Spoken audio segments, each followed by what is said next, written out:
Assalamualaikum warahmatullahi wabarakatuh.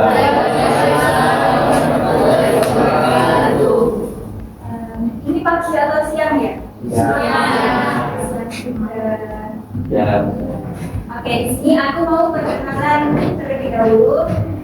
Namaku Niken Salsabila. Kalian bisa panggil aku Pak Niken. Gak usah Pak.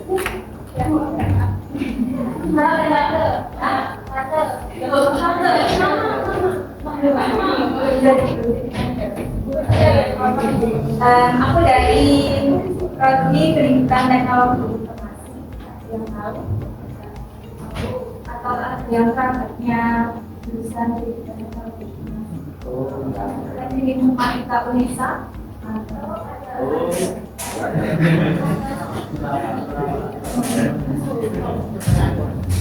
Aku sekarang semester 4. Ini aku praktek ngajar tugas memenuhi mata kuliah pembelajaran mikro. Mungkin dari status itu ada yang mulai Anda pahami. Kok bukan kalau informatika itu ya. Kalau informatika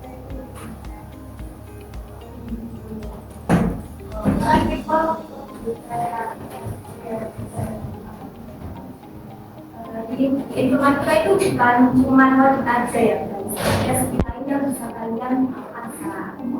Contohnya di Fitma ini, saya ngajar kalian itu berimplementasi dari kalian tahu nggak kalau aplikasi itu ternyata itu ada tahap desainnya. Nah, itu juga bisa di-coding. Kalau dimaksud secara langsung itu juga bisa, kalau didesain sendiri itu juga bisa. Dan itu menggunakan Figma yang akan kalian gunakan nanti. Ada yang pernah pakai terus Figma nggak? Tahu nggak? Sebelum mengawali pembelajaran kali ini, alangkah baiknya kita berdoa terlebih dahulu. Sebelum pembelajaran dimulai, mari kita berdoa menurut agama dan keyakinan masing-masing. Berdoa mulai.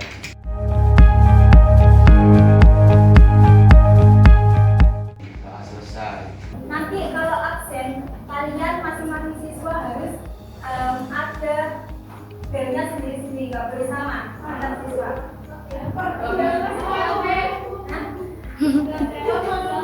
Contoh, ini namanya siapa? Naya. Itu ya. Tapi belnya nggak boleh misalkan kalian jawab atau motor. Ya. Oke, aku mulai. Udah siap? Ya. Masing-masing anak gak boleh sama. Siva Mega Tania. Tung.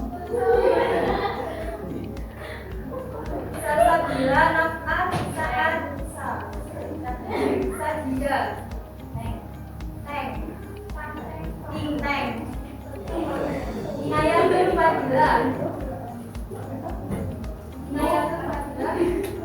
Apa? Kalau lambat di situ gak sih guys, suaranya gitu.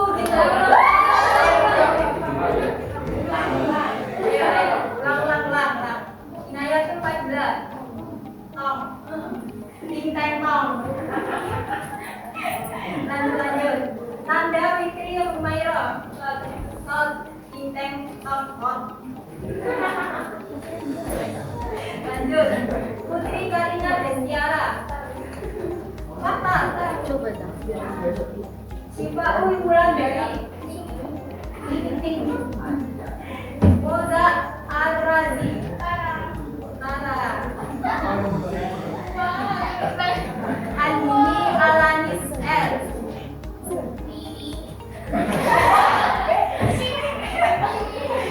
Oke, lanjut. Sekar Langit K.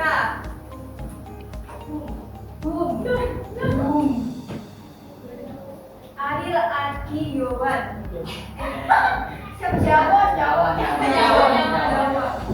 Jawa. Bagus Kurniawan.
Mbak Marianto, kerjanya gimana? Wisnu Ridhoye, Walawi. M. Roy Firdaus, Andrian, Halo, Pak. Adinda Permata, Salsa Darwati. Yuk. Oke, selesai. Ada yang belum absen? Yuk.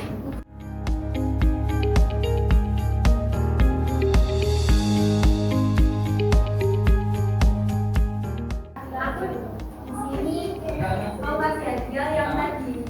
Ingat materi apa yang akan aku sampaikan, aku kasih kok. Ayo, siapa yang ingat materi apa yang disampaikan? Tadi udah pasti loh. Pak, desain web menggunakan aplikasi Figma. Kurang tepat.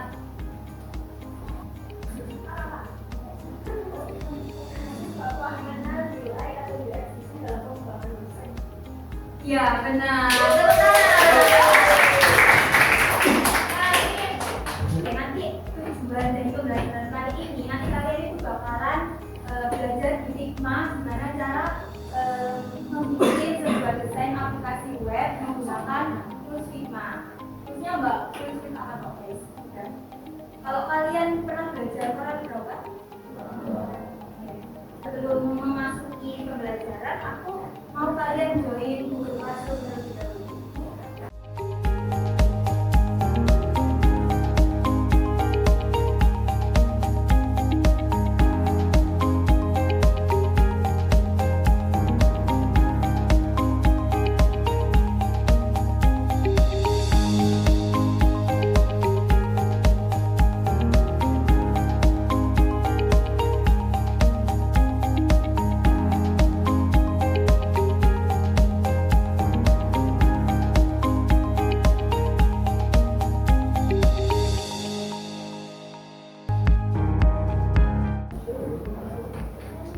Sudah semua?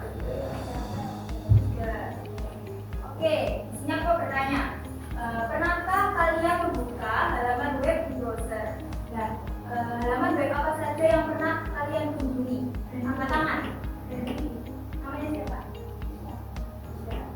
Randy. Randy.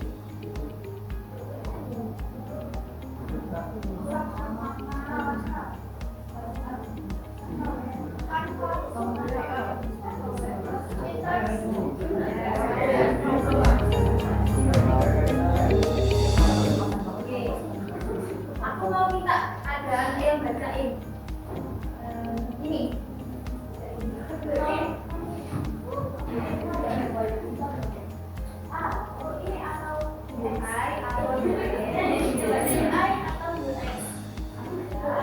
UX adalah proses merancang interaksi dan pengalaman pengguna terhadap suatu produk digital seperti aplikasi dan website. Oke, selanjutnya ini.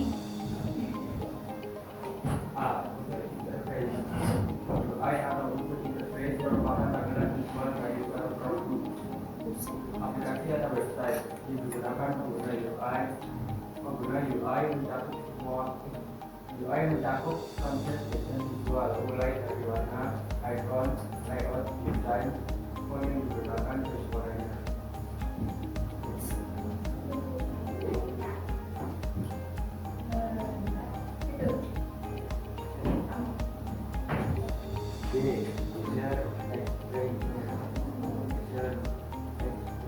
Adalah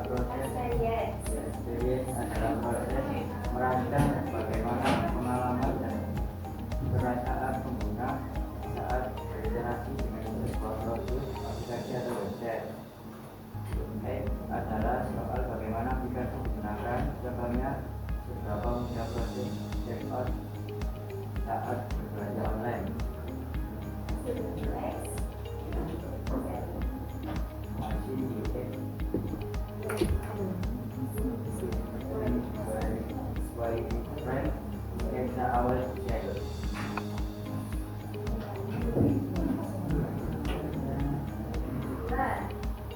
Ini.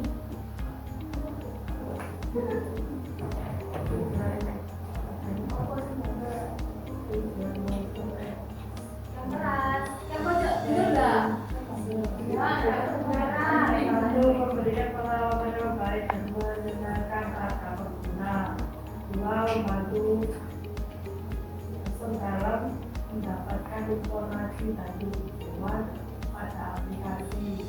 Tiga, memudahkan pengguna untuk menggunakan suatu produk. Empat, efisien dan bermanfaat bagi pengguna dalam menggunakannya. perbedaan dua ini. Beda ini. Perbedaan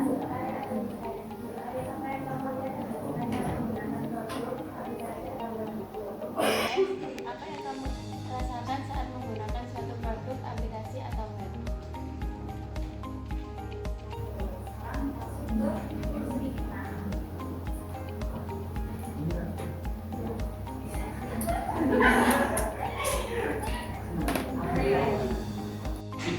Figma merupakan tools desain yang tersedia di browser dan aplikasi. Figma dapat digunakan untuk kolaboratif dan membuat sebuah desain grafis, wireframe, postingan media sosial, antarmuka sebuah aplikasi dan sekitarnya. Berikut adalah sejumlah alasan mengapa kita sebagai desainer dapat menggunakan Figma untuk mengembangkan prototipe desain kita. 1. Kolaboratif. 2. Efektif dan reusable. 3. Platform berbasis cloud. 4. Prototyping dan animasi. Selanjutnya ada studi kasus. Ini aku mau ada siswa yang menjawab, tapi nanti disebutin namanya dan bisa menjawab. Dari kedua desain web ini, apa kira-kira perbedaannya, guys?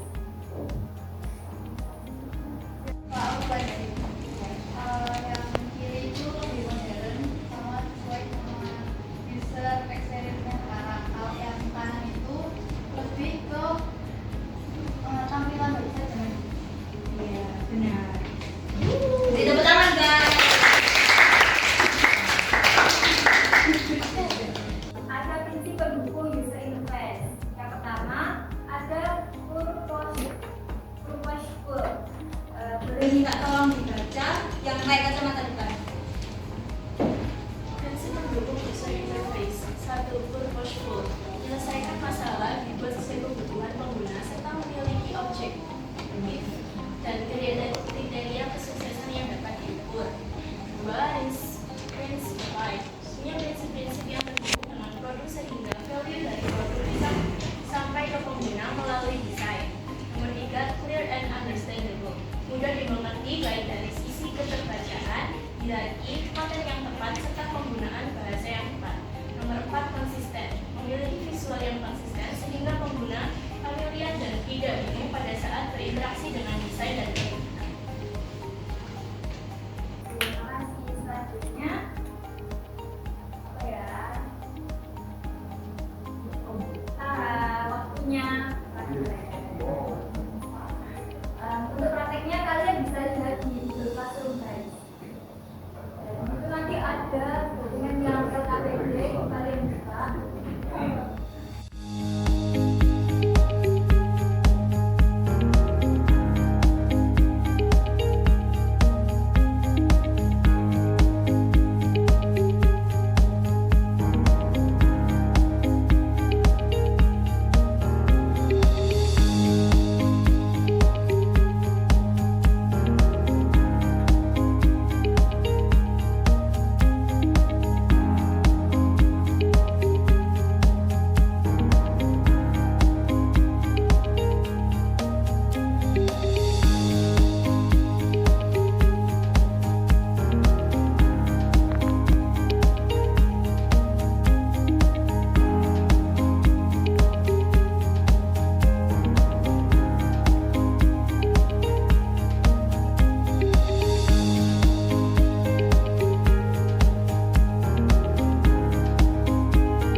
Kami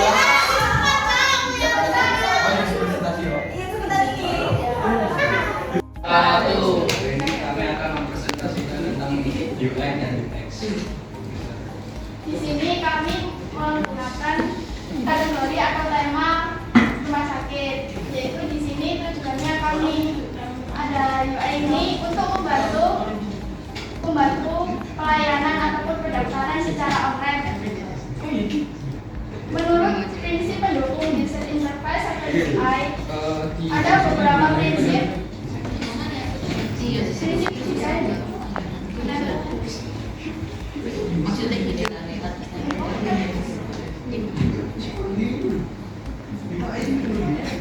Yang pertama, menyelesaikan masalah dibuat sesuai kebutuhan. Menyelesaikan masalah di sini adalah tujuan untuk menyelesaikan masalah pendaftaran, bisa untuk jadwal dokter. Jadi kalian bisa melihat jadwal dokter atau jadwal dokter yang sedang ada di rumah sakit itu. Yang ketiga ada kategori pelayanan. Kategori pelayanan di sini tersedia melayani BPJS ataupun ketenagakerjaan, asuransi, instansi umum, semua bisa diproses melalui website ini. Yang keempat, ada fasilitas penunjang medis.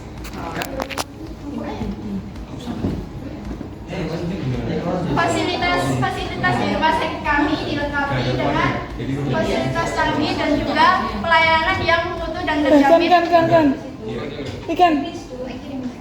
dan terpercaya. Terus ada sesuai kebutuhan pengguna. Kebutuhan di sini ditujukan kepada semua umur, semua kalangan, untuk yang bisa kita mengalami nggak bisa ke rumah sakit, karena soalnya kalau di rumah sakit itu antrinya lama. Kita bisa memudahkan dengan cara pendaftaran online di website ini.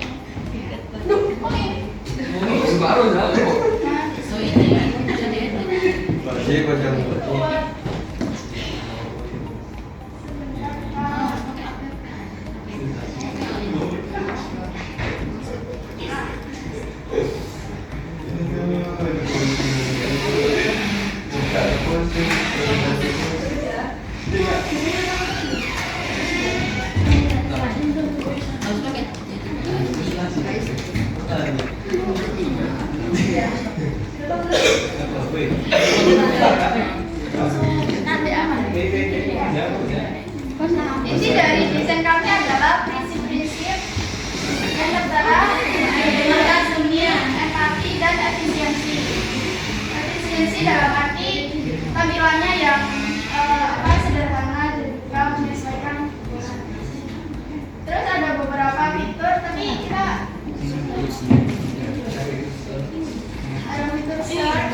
Ini itu ya, mencari kategori yang kalian inginkan, atau kayak poli umum, poli gigi, poli lansia dan sebagainya. Ada service, ini untuk konsultasi online ya. Jadi kalian kalau mau konsultasi online atau kayak di misalnya di platform Halodoc, itu kalian bisa konsultasi online dan di sini juga tersedia fitur seperti itu.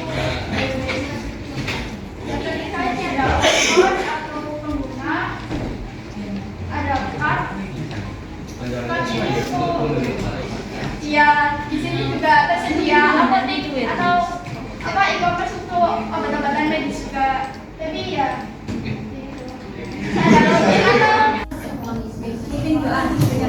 ini. Depan Kak, Ustadz ini Kak.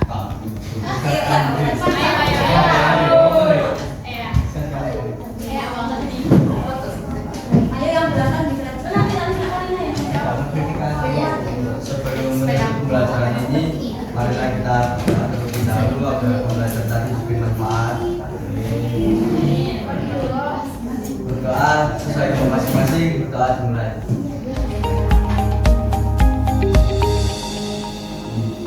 Berdoa selesai. Ini saya mau mengumumkan tadi yang peserta aktif. Pertama ada ini Muza, Arazi, terus ini tadi yang pakai kacamata, tadi belum jawab, sama kelompok 5, maju.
Pembelajaran kali ini, aku mohon maaf apabila dalam penyampaian materi atau nanti dalam membimbing selama kalian proyek ada kurangnya, ada kesalahannya, aku mohon maaf. Maafkan Mbak nih. Oh Mbak, maafkan ya.